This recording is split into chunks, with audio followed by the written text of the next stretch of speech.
오늘 제목이 참 믿음을 위하여라는 제목을 가져봤습니다. 오늘 본문은 예수님이 이제 세상을 떠났잖아요. 이 앞선 문맥에 사실상 타살당한 거죠. 죽고 싶어서 죽는 게 아니라, 근데 이미 죽었는데 다시 죽이는 거예요. 오늘 본문은 완벽히 끝났는데 뭐가 남아서 또 주님을 확인 사살하는 것으로 오늘 본문은 기록하고 있느냐. 이게 굉장히 중요한 문제고 또 난해한 본문입니다. 어쨌든 이렇게 주님은 이 세상을 떠나신 분을 본문은 다시 창으로 옆구리를 찔러서 확인 사살하는 것이 오늘 본문인데, 현상에서 주님을 확인 사살하는 것을 직접 목격한, 아마 이 요한복음을 쓴 이 사도는 아마 사도 요한으로 여겨지는데, 이 요한이 이걸 증거해야 된다는 거예요. 이게 사실 잘 납득이 안 되는 얘기죠. 직접 보고 증거하면 완전한 증거인데 왜 증거라고 그러냐. 알레데이아라고 하는 단어를 써서 참이라고 하는, 진리라고 하는 그 말을 다시 왜 기록하냐 이겁니다. 직접 자기가 봤다고 할 때는 지금 본다라고 하는 이 단어 원문이 호라오잖아요. 이 호라오라고 하는 단어는 그냥 겉에 보이는 사건을 내가 보이는 대로 기록해서 여러분들을 그 얘기가 사실임을 알고 믿게 하려고 그러는데, 그래서 지금 증거한다라고 하는 그런 의미로 우리가 받아들이지만 실제는 영적 증거를 내가 한다라고 하는 의미예요. 이 말씀은 예수님이 십자가에 못 박혀 죽으신 것에 대해서 내가 영적으로 증거한다, 이런 뜻이죠. 호라고 하는 단어. 그러니까 예수님의 죽음에 관한 영적인 것을 증거하기 위해서 본문을 기록한다고 하는 것이 오늘 본문의 강조법이에요. 그러니까 오늘 본문을 해석하려고 하면 몇 가지를 우리가 미리서 알아야 합니다. 밥을 먹으려면, 뭘 하려면 미리 준비해야 되는 게 있잖아요. 첫째는 오늘 본문은 단순하게 어떤 사건을 본 그대로 증거한다는 것이 아니라 영적 증거를 한다. 그래서 호라오, 알레데이아, 참 증거. 두 번째로는 예수님이 죽었느냐 안 죽었느냐 확인하느라고 옆구리를 찔러서 피와 물이 나왔다, 그걸 기록하는 것이 아니라, 그건 이미 28절 30절에 돌아가셨어요, 주님은. 근데 그 앞에 것을 다시 재탕하는 겁니다, 오늘 본문. 그리고 세 번째로는 왜 이렇게 참 증거를 해야 되느냐, 참 믿음 때문에 그런다는 거예요. 그러니까 참 믿음이라고 하는 것은 이 알레데이아라고 하는 단어를 두 번이나 썼는데, 하나는 참 증거를 위해서 이 단어를 썼고, 또 하나는 믿음이 참 믿음이어야 된다. 그럼 참 믿음이라고 하는 것을 얘기할 때는 무슨 믿음이 있다는 얘기예요? 가짜 믿음이 있다는 얘기예요. 거짓 믿음이 있다는 얘기예요. 그건 안 된다라고 하는 거죠. 이런 의도로 본문을 쓰셨습니다. 그러면 참 믿음은 뭘까? 여러분들이 수도 없이 많이 드러나서 그래, 참 믿음은 관념에 머문 객관적인 그런 믿음 가지고는 안 된다. 참 믿음이라고 하는 것은 실제적 믿음이어야 된다. 이걸 우리가 이미 잘 알고 있잖아요. 그걸 염두에 두고 우리가 본문을 생각해 봐야 합니다. 근데 오늘 본문은 뭐부터 시작을 해요? 안식일을 강조해요. 안식일부터 시작해요. 안식일 예비일이 언제예요? 금요일이잖아요. 안식일은 몇 요일이에요? 토요일이에요. 이걸 정확하게 교회 다니신 분들도 모르니까 주일날 기도하면서도 오늘 안식일날 우리가 모여서 예배하는, 잘못된, 물론 의미는 알지만, 예수님이 체포되신 것은 안식일 예비일, 그러니까 안식일 전날 목요일날 저녁 때 예수님이 체포되시죠. 그리고 안식일 예비일인 금요일 날 십자가에 못 박혀 죽으시고, 그리고 장사돼서 안식일을 지나고 그 다음 일요일이 안식후 다음 날 제3일에 부활하셨어요. 그래서 여러분들도 지금 가끔 들어보면 일요일 그러던데, 저희들은 일요일이 아니에요. 무슨 날이에요? 주일이에요. 주의 날이에요. 주님의 부활을 기점으로 주일이라고 우리가 그렇게 쓰죠. 여러분들 교회 오셔서도 일요일 날 일요일 이렇게 하시던데, 물론 밖에 나가서 그들과는 정확한 요일을 얘기해야죠. 그러니까 하루하루가 정확하게 하나님께서 다 설정해 놓으신 대로 다 진행된 거예요. 그러니까 철저하게 설정하신 만큼 하나하나가 전부 다 절대적 의미를 가지고 있는 거죠. 다시 말하면 예수님은 하나님이 설정하신 대로 처녀로 잉태되셨고, 그리고 출생하시고 공생애를 사시고 십자가에 못 박혀 죽으시고 제3일 만에 부활하시고 승천하셔서 다시 이제 재림의 주로 오시는 것이잖아요. 이렇게 주님께서 본문이 강조하고 있는 완벽한 하나님의 설정에 대한 강조법, 그 내용이 오늘 본문의 전체입니다. 그럼 우선 당연히 성육신하신 신인 메시아의 목적은 뭐예요? 구원이에요.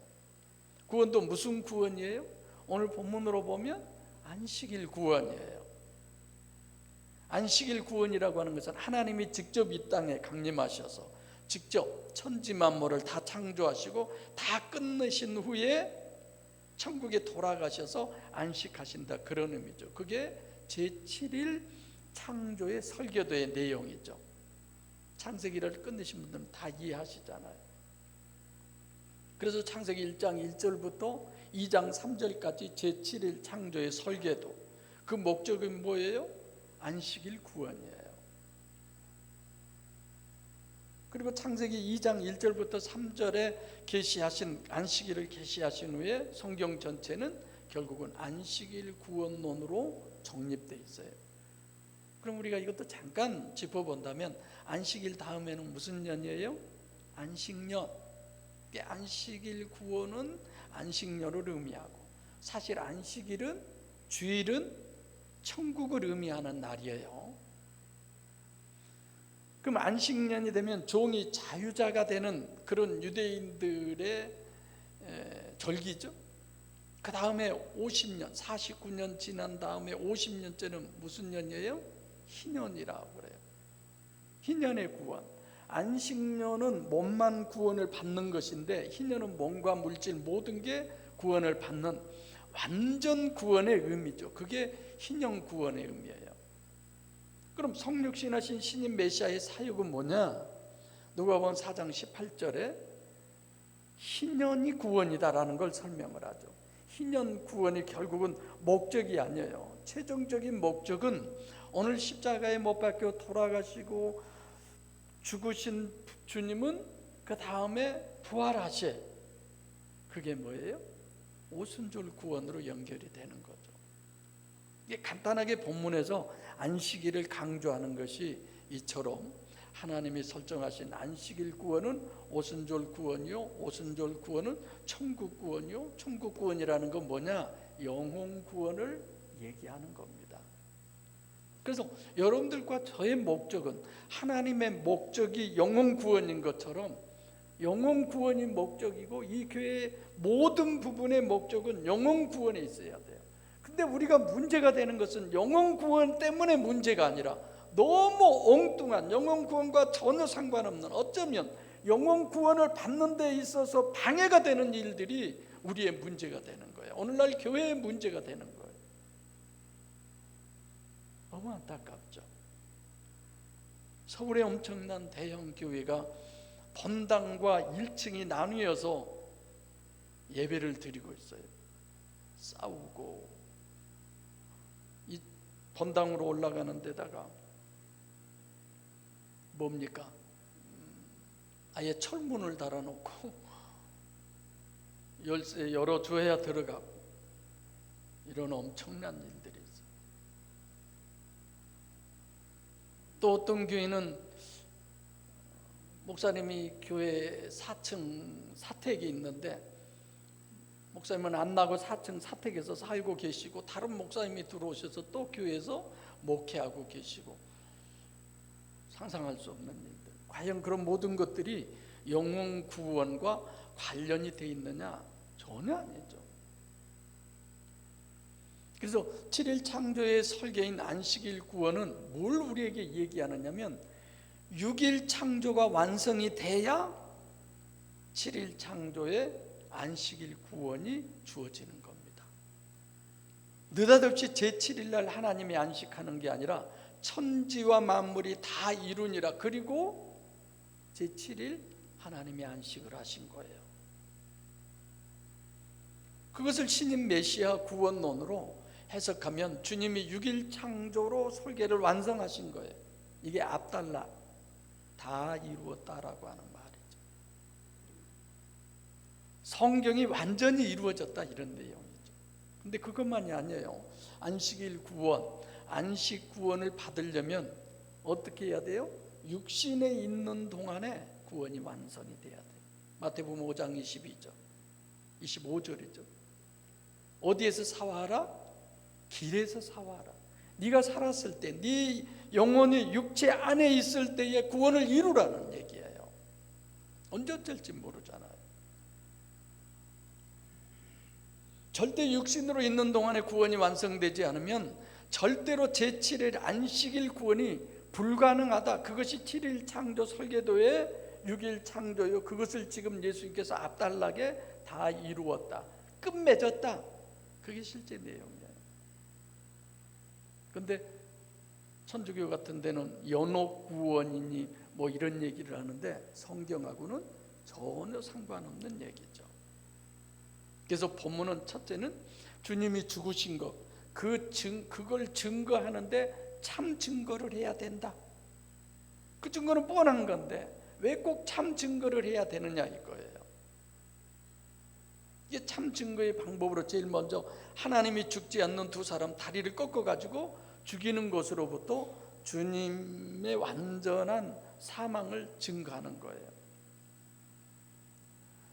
근데 이 다리를 꺾어서 죽이는 것은 이것도 단번에 죽이는 당시 로마의 사형 제도예요. 그 사형의 방법의 하나예요. 근데 이것도 누가 설정하셨어요? 하나님이 하셨어요. 어제 창세기를 하면서도 내 개인에 주어진 뭐 여건과 상황과 환경, 모든 것은 우리가 오늘 주보도 이렇게 보면서 표가 그 그림에 들어가서 안 읽어져. 그래서 위로 올리든지 내리든지 좀 그렇게 하지, 이걸 이렇게 해놨다 이렇게 생각을 했는데 범사의 그를 인정하는 거예요. 하나님이 역사하지 않으면 그 일은 우리에게서 이루어지지 않는 거니까. 어떤 것도 하나님의 역사 속에 다 있는 거죠. 하나님이 설정하신 거죠. 여러분 봐보세요. 지금 예수님을 따로 죽이시면 그러면 되는데 옆에 둘을 보조를 세워놓고 그 사람들을 죽이는 것으로 해서 예수님이 실제로 죽었다는 것을 우리에게 우선 증거를 하는 거예요. 그럼 예수님이 실제로 죽었다는 것에 대한 주인공 예수님이고, 그것에 대한 것을 조연하는 존재들이 양 옆에 있는 두 강도들이죠. 여러분 생각해보세요. 두 다리를 부러뜨려서 죽는 것과 예수님은 창을 옆구리에 찔러가지고 피와 물이 나와서, 이건 죽는다는 데는 똑같아요. 근데 뭐가 달라요? 방법이 달라요. 이게 사실상 죽으신 분을 찌른 거지만 산 사람을 이렇게 찔러도 이건 완전히 죽어요. 그러잖아요.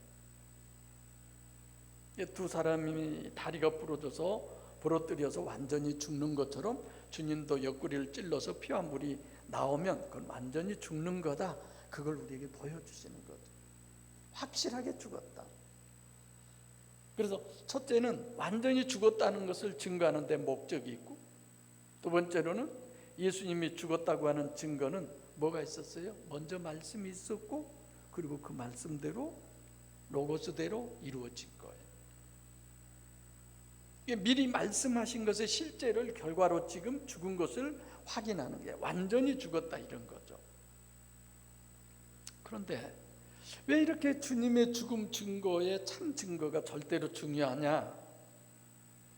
왜 주님이 꼭 죽었다라고 하는 이것이 분명하게 증거가 돼야 되는 것이 왜 그 증거가 필요할까요?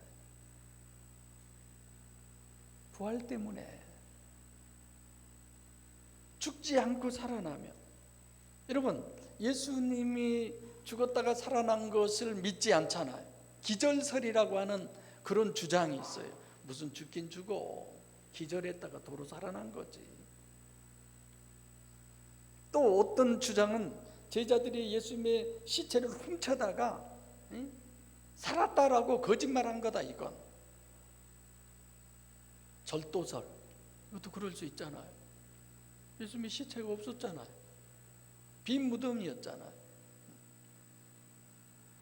또 어떤 주장은 아니 예수님이 하나님인데 죽는 게 어디 있냐, 무슨 하나님이 죽냐, 이런 거죠.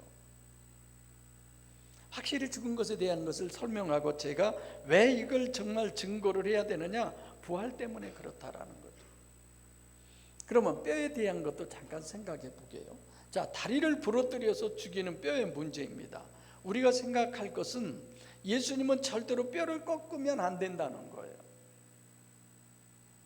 언제부터 그 얘기가 됐어요? 출애굽할 때부터.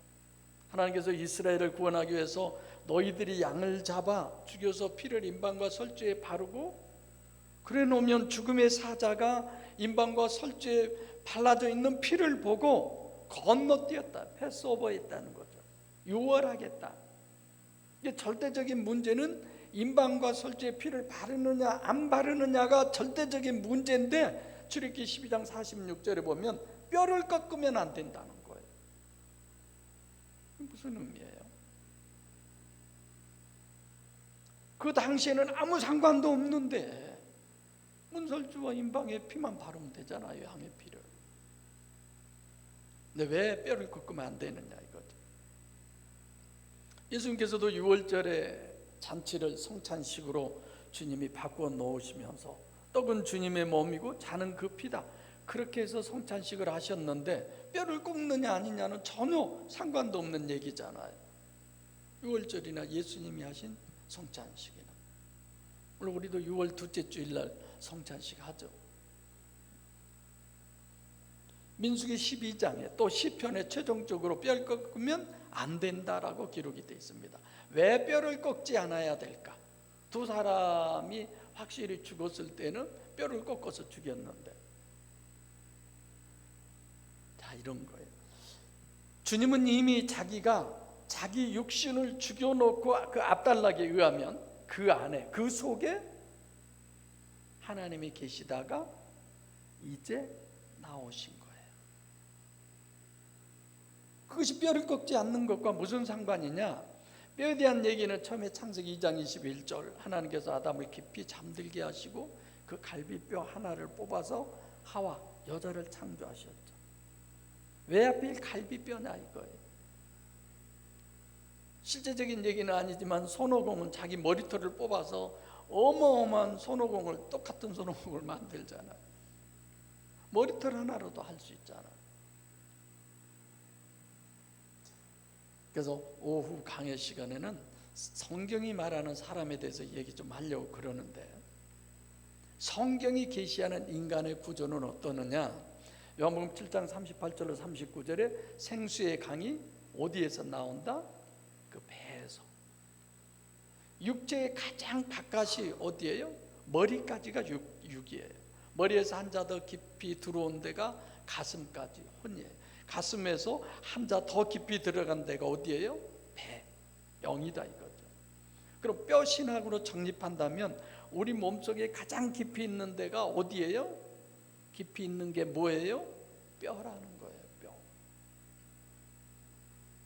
그래서 제가 창세기 지금 하나님께서 아담의 뼈를 뽑아서 하와를 지었다는 부분을 연결시켜서 설명해 드리는 겁니다.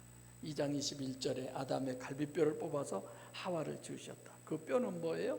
내가 분열론을 얘기할 때 영적으로 나누었다라는 논리, 창세기 하신 분들 다 들어서 아시죠? 하나 더 정립할 게 있습니다. 성경은 자꾸 사람뿐 아니라 짐승의 피도 먹으면 안 돼, 피를 흘리면 안 된다. 왜 그래요? 피가 생명이라고 그러잖아요. 생명이니까. 그럼 왜 피가 생명일까?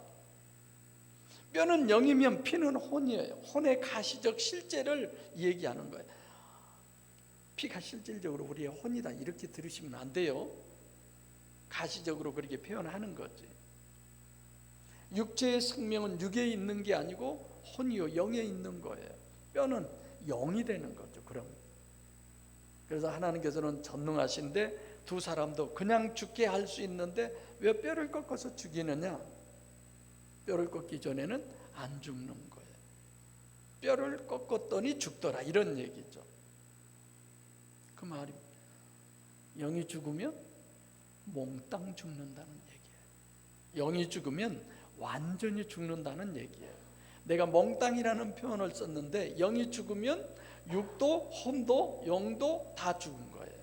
영이 죽는다는 얘기는, 몽땅 죽는다는 얘기는 결국은 지옥 간다는 얘기예요. 자, 그럼 예수님은 뼈가 안 꺾였어요.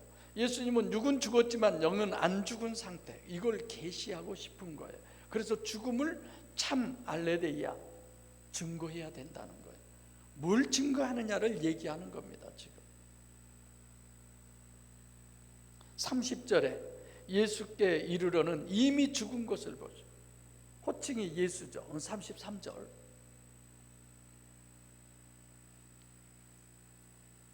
호예수라고 써야 돼요.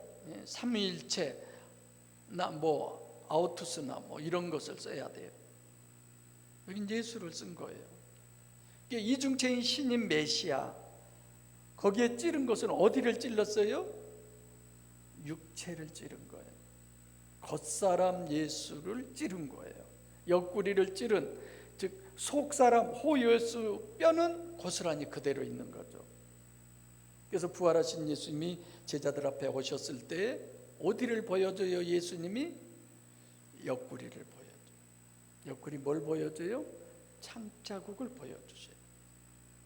그건 전부 육이에요. 육은 주체가 아니에요. 여러분과 저의 주체는 어디예요? 영이에요. 영이 살았으니까. 그래서 앞단락에서는 육은 죽었어요. 근데 뭐는 살아계셔요? 영은 살아계시는 상태. 그래서 주님은 보기에는 죽은 것으로 보이지만 아직 안 죽으신 거죠. 뼈가 꺾이지 않았다라는. 그래서 주님과 두 사람을 대조시켜서 예수님의 죽음을 정립해 주시는 겁니다.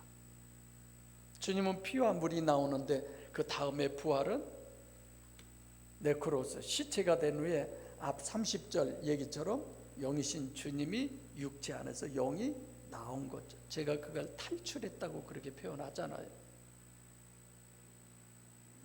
그것을 본문에서는 어떻게 했느냐? 피와 물이라고 설명을 하죠. 그래서 하나는 실제로 죽었다는 것이고, 또 하나는 33절에 예수님은 이중체로 속사람은 아직 안 죽은, 그래서 거기는 예수가 아니고 호예수라고 돼 있어요. 원어가. 두 사람은 뼈가 꺾여져서 죽은 것이고, 예수님은 완전히 죽음은 먼저 육이 죽은 다음에 뼈인 호예수인 하나님이 나와서 죽었다, 이런 의미가 되는 거죠. 근데 우리가 생각해야 할 것은, 본문은 무엇 때문에 죽은 것을 확인하느냐? 부활 때문이라고 제가 말씀드렸어요. 만약에 예수님이 뼈가 부러져서 돌아가셨다, 부활하신 예수님은 그 모습 그대로 가지고 계시죠? 그럼 이제 예수님은 오늘 강 집사님 짚고 가라고 이게 목발 2개 갖다 놨는데, 목발 짚고 부활하셨을 때 짚고 다니셔야. 2다리 다 부러졌으면 어떻게 하죠? 뼈가 부러진 장애인 부활하신 예수님의 모습은, 창으로 찔려서 피와 물이 나온, 그러니까 하나님의 설정은 두 사람은 뼈를 부러뜨려서 즉사하게 설정하신 것에 비해서 예수님은 옆구리를 창으로 찔렀다. 완전히 죽은 완전 사망, 피와 물이 나왔다. 그런데 살 사람이 어디 있어요? 33절의 호칭이 이중체인 신인 메시아를 얘기하는 겁니다. 창으로 찌른 것은 뭐까지만? 겉사람이에요.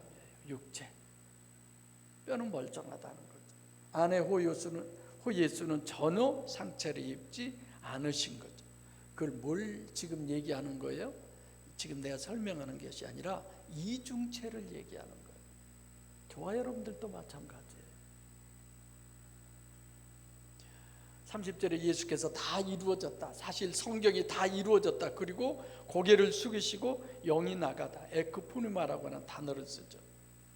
오늘 본문에서는 에르코마이라는 단어를 써요.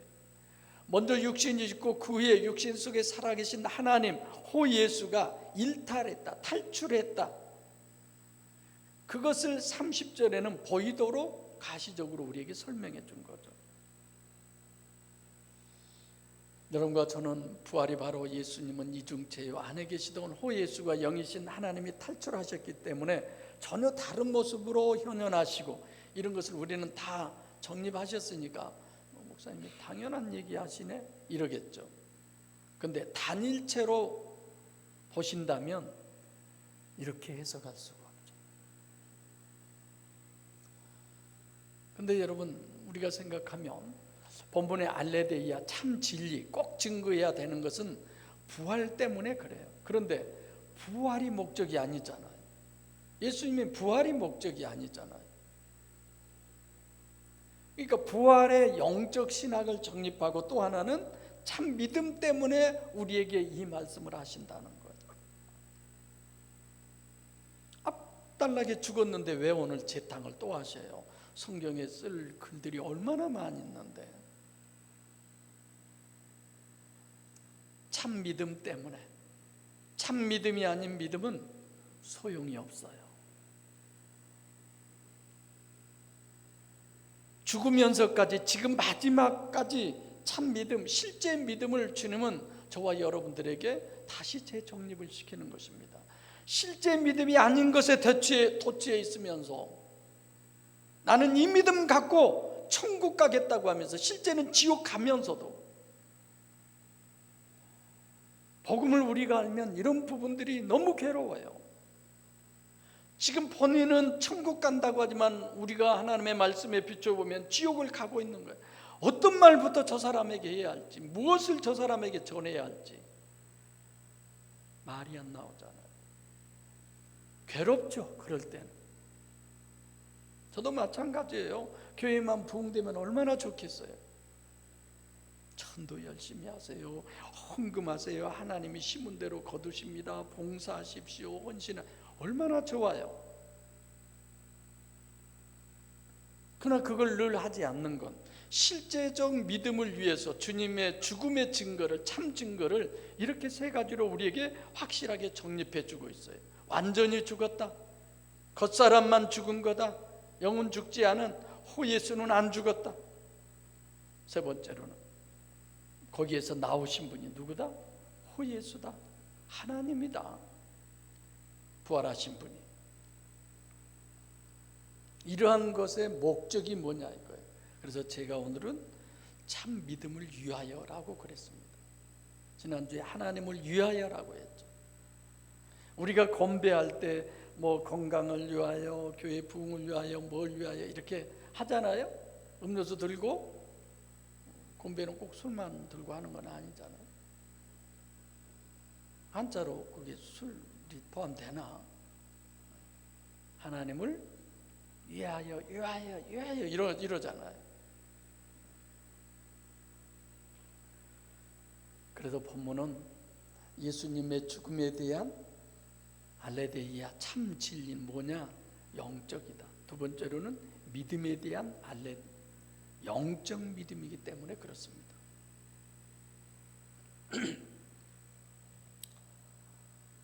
근데 이제 중요한 게 하나 있어요.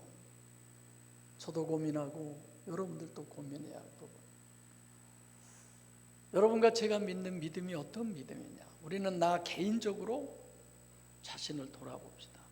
내가 진짜 주님이 지금 마지막 죽으면서까지 참 믿음이다라고 하는 걸 우리에게 정립하는 그 중요한 것에 여러분과 제가 지금 참 믿음 안에 있느냐, 아니면 가짜 믿음 안에 있느냐, 거짓 믿음 안에 있느냐.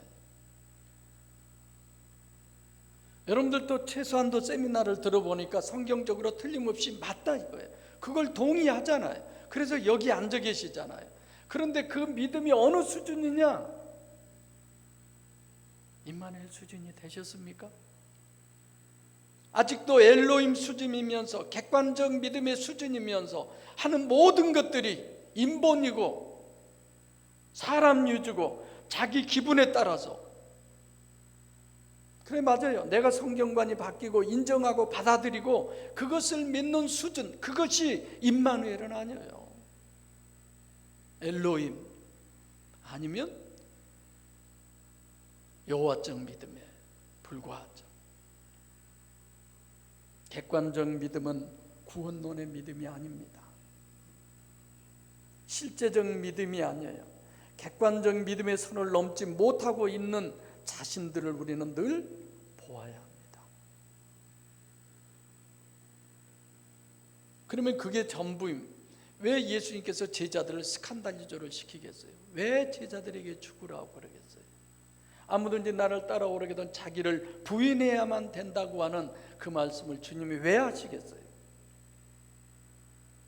성경관이 바뀐 것이 내 가치관이 뒤집어진 것까지는 아니에요. 성경에 대한 성경관은 바뀔 수 있죠. 그런다고 내가 가치관까지 바뀝니까? 우리는 죽어야 돼요.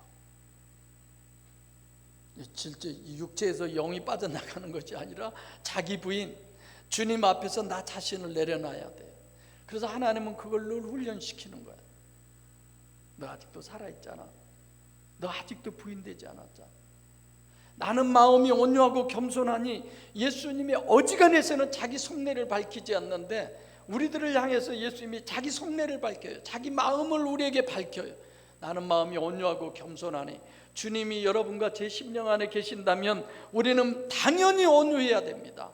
우리는 당연히 겸손해야 합니다. 그런데 그것이 안 됐어요. 그것이 안 된 것을 늘 하나님은 우리에게 지적질해 주시는 거야. 그것에 감사가 되어지시기를 바랍니다. 원망하고 불평이 아니라.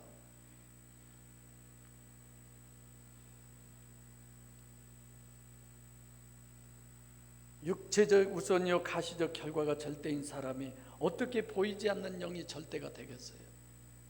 사람이 중요하지. 그래서 목사라고 제가 교회에서, 장로님들도 교회에서, 권사님들도 교회에서 그것 가지고 신앙생활하면 큰일 나요. 지옥 가요. 그래서 저도 최대한 내려놓으려고 몸부림을 치죠. 그래서 여러분들이 저한테 야단도 치잖아요. 주님과 우리가 관계성에 믿음이 생기려면 자기 확신하면 안 됩니다. 영이신 주님과의 관계는 자기 부인의 믿음, 죽어야 되는 거예요. 우리 모두는 여기에 해당되시기를 바랍니다. 자기 확신 있는 사람일수록 제3자가 보면 믿음이 좋아요. 열심히 교회 나오죠, 봉사 잘하죠, 충성하죠. 열심히 하는, 잘하는 그것 가지고 내가 하나님과 관계가 잘 됐다고 그렇게 떼워버리면 큰일 나요. 이 교회에서는 그런 일이 없어야 돼요. 그건 지옥행입니다.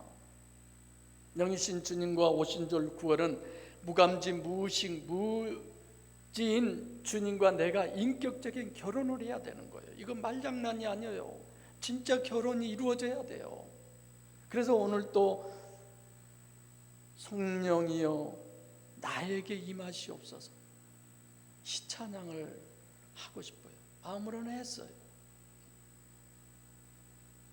주님이 이 땅에 오신 것은 요한복음 1장 18절에 영이 실체임을 실제로 보고 믿게 하려고, 공생의 사역이 영이 실제임을 실제로 믿게 하려고 그러셨고, 오늘 본문이 뼈와 피로 물로 그것도 실제로 믿게 하려고 그러셨고, 부활을 왜 해요? 영이 실제임을 여러분들과 제가 믿게 하기 위해서 예수님이 부활하신 거죠. 이거 안 하고도 다 하실 수 있어요. 그럼에도 왜 이렇게 하시느냐 이거죠. 성도 여러분, 내가 죽지 않고 구원받을 수 있는 방법이 있으면 예수님이 이렇게 십자가에서 죽지 않아요. 죽을 필요도 없어요. 정말 간절한 마음으로 기도합니다. 주님, 정말 실제적 믿음을 갖게 해주세요. 우리만이라도 객관적 믿음의 마귀의 종이 더 이상 되지 않게 해주세요. 이 간절한 기도를 안 할 수가 없어요. 실제적 믿음으로 실제적으로 주님을 영접할 때 그 사람은 정말 세상이 감당할 수 없는 하나님의 능력자가 되는 거예요. 성도 여러분, 여기에 많은 사람들이 와서 앉아서 함께 예배드리는 거 기대하지 마세요. 내가 하나님 앞에 정말 내려지고 주님이 내 안에 계셔서 주님의 온유와 겸손함으로 내가 되어져 있는가를 늘 점검하고, 그것을 우리는 생각해 봐서 나 자신의 심령 속을 파헤치고 거기에 관심을 두어야 돼요. 정말 주님 앞에 깨지고 죽으셔서 실제로 주님을 영접하셔서 주님처럼 육신과 세상을 능력으로 승리하시고 주님과 함께 천국의 소유주가 되셔서 영원한 영광을 함께 누리는 우리 모두가 되기를 간절히 진심으로 소원합니다. 기도하겠습니다.